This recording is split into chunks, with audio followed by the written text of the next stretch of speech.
Still winter. The snow is just fluffing along, but this is cold.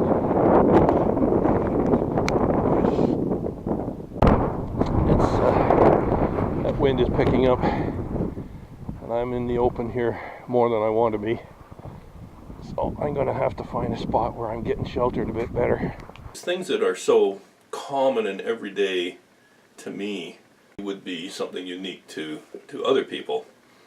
And I try to keep that in mind, but it's not always an easy thing to do. Things that I just go out and do is, not always explained properly. So, when I first saw the comment saying that this wasn't really complete and that it should have been finished better or further, the first thing I came to think of was, you're absolutely right.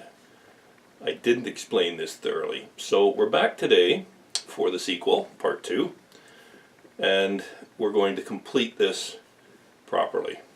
When I drilled these 2 holes, I also drilled a hole right down in the center. Thank you very much, Doug. And the thought was to take an old piece of a fishing rod, just a piece. I thought I had just a broken tip, and my thought was to just take that broken tip and clean up the end and just put it in the mouth like this. Now, this would have to be cut down because the fact is you want this only to be very short like this. You don't want this to be out 3 feet, 4 feet or whatever. Just 6 inches. That's really all that's necessary. All you really want is this eyelet on the end. That's all we're looking for, and just a little. So technically you could have that sticking out just a little wee bit like that. It doesn't have to be out very far.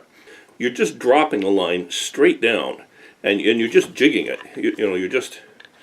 You've got the line there, you've got the hole right basically between your feet, and you're just jigging the line.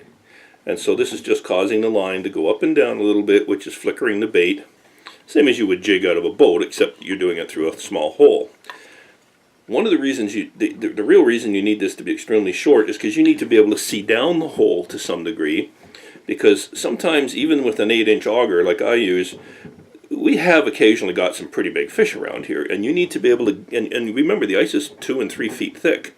You need to be able to see that fish down at the bottom when he's coming up to the bottom of the ice, and guide him up into the hole head first so that you can get him up. And they're obviously they're flipping all over the place, so he's trying to not to do that. So you have to be able to see it. So if this rod is sticking out 5 feet in front of you, you can't see anything about what's going on, and you're going to lose the fish because he's going to break off. So that's why we want this really short. Since we're redoing this whole thing, thank you. Are you helping? This is my apprentice. This is Timber. Timber, you can, yes, thank you. I decided that I won't use the fishing rod piece, the tip, because since we're making a hand-done fishing rod, we might as well go all out. So I went out and I cut off this piece. There was a birch tree that had gotten blown down. Actually, a tree beside it got blown down in the wind, and it broke the birch tree off. It wasn't a very big tree, maybe a couple of inches in diameter. So I nicked off this branch and I brought it in the house several hours ago because it was, of course, frozen. So what we're going to do is we're going to skin this, and we're going to carve it down, and we're going to make our own little tip so that it's a little bit more natural or more homemade. And then I have, well, I had a piece of wire here, there it is, where I was working on that little windbreak shelter out there, and I had that little wire bending tool. I had a coil of wire. This is another piece of wire, very, very tiny. I don't know if you can see it. Well, anyway, this particular piece, and I have a whole 12-pound roll of this, is stainless steel. Now it's fairly flexible, more flexible than I would have probably really wanted, but because it's stainless steel, I'm going to use it. This is an awl. Could be a screwdriver, could be anything. I picked it solely on the basis approximately the size I want, and what we're going to do is I'm going to just keep a little bit of this down to the bottom. So there's, you can't see it, but it's down to about here. So there's, Timber, you're rocking the whole deal here. So there's probably 3 centimeters there. And I'm going to wrap this tightly a few times around this awl. And what we're doing is we're making the eye for the end of our fishing rod. So I'm going to wrap that around, and because this is pretty soft stuff, I'm going to wrap it around, well, there's 4 times. That's lots, I think. So what we've done is we've created ourselves a little eye. There's my stick. Once I've got this stick carved, then I can put this eye on the end, and these 2 little tails that are now at 90 degrees to the eye, I can use that to wrap with some heavy thread or light cordage, or you could put it on with tape if you wanted to. So let's just start taking this down in size a little bit. Be careful, I don't take too much off. This is a pretty sharp knife. Yeah. Oh dear, I gotta show you this, if you'll let me do it. I don't know if you're going to see this or not, but there he is laying at my feet, and all these little bits are dribbling on his head. So he now has little curlicues. So we better get him to... You're a silly dog. I'm going to carry on with this carving a little bit, and I'm going to cut it off so that it's probably 6 or 7 inches long. Okay, so what I've done is I've just carved a taper down here, and I've done that just because of the taper in his mouth. I haven't matched it exactly because, as I said, this is not, almost certainly not going to be the finished end, simply because it's just going to shrink down, I'm sure, as it dries, and that's going to make it loose. And I'm tending to think that I'm going to have it removable. I do a lot of distance traveling to get to fishing holes, generally. On the snowmobile, dragging a trailer behind me, or a sleigh, and you know, things bounce around, the terrain is rough, the snow and the ice is rough. So there's, that looks ridiculous, doesn't it? What I should have done is carved this thing like a minnow or something. That'd be something, eh? And that would be the minnow with the tail in his mouth, and the nose of the minnow could be the eyelet, and that would be the big fish eating the little fish. Maybe I'll do that someday, just for giggles. But for today, we're going to finish this off. So through the mystery of photography and editing and so on, the next time you see me will in fact seem like a moment to you. Will probably be about 48 hours. I will have this right by the wood stove to dry it out the best I can. I don't want it to crack, but I want it to dry out as quickly as I can get it. And we will be back.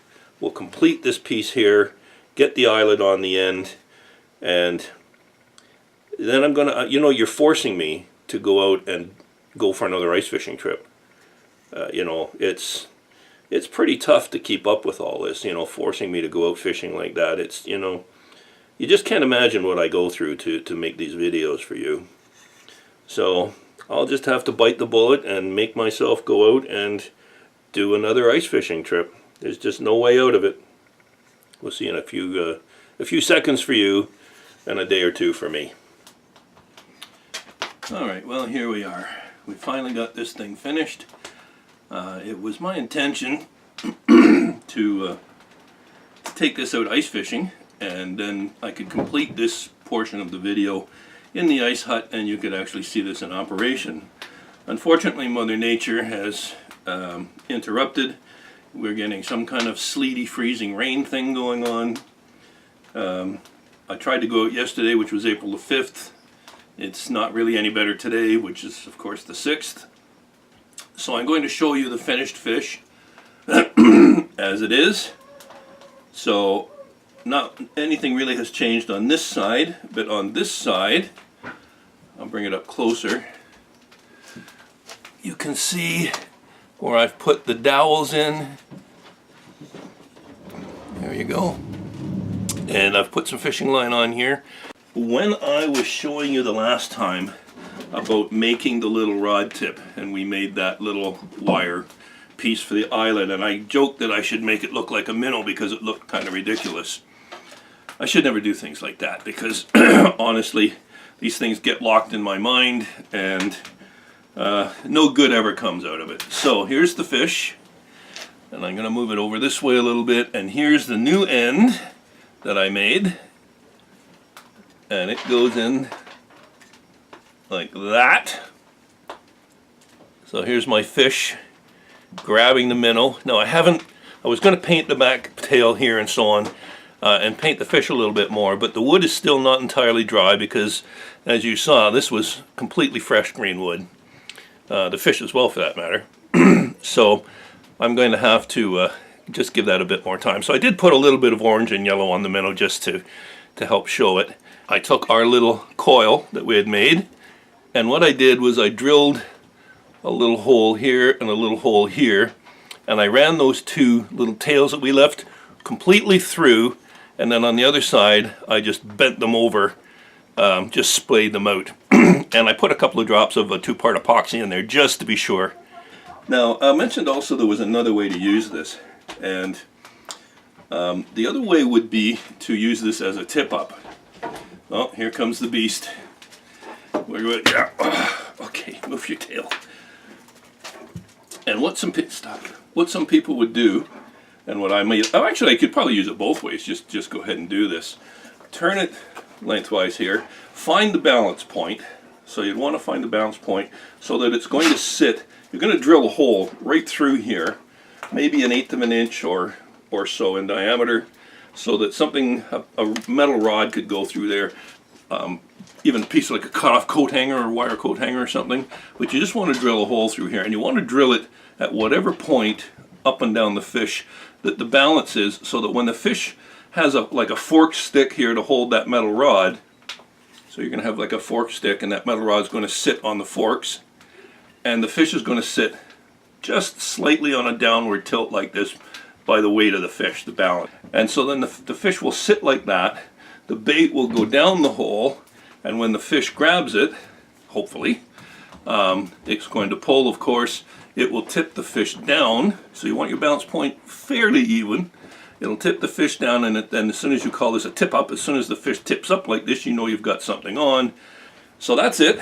That's the completed fish, complete with minnow in his mouth. And I'm still going to get out there sometime when, well, I want to get this out over the weekend, so I won't wait for that. But I'm going to get this out, and I'm going to try it, and I'm going to give it a shot sometime in the next few days, as soon as the weather clears a little bit. So there you go. Have a great week, everyone. Next week I have a tag to do. Actually, for the next 2 weeks in a row, I believe I have a tag to do. One of them will be my favorite 3 fixed blade knives. And the other one is 5 reasons why I started YouTubing. So just gives you, I'm not sure which order I'll do them in, but it gives you a little preview on an idea of what's coming up. I have a whole list of other videos I want to get to, but I'm going to deal with the 2 tags first so that I'm not feeling like I'm behind on my obligation there, since I accepted. And that's it. Have a good one, everyone. See you next time.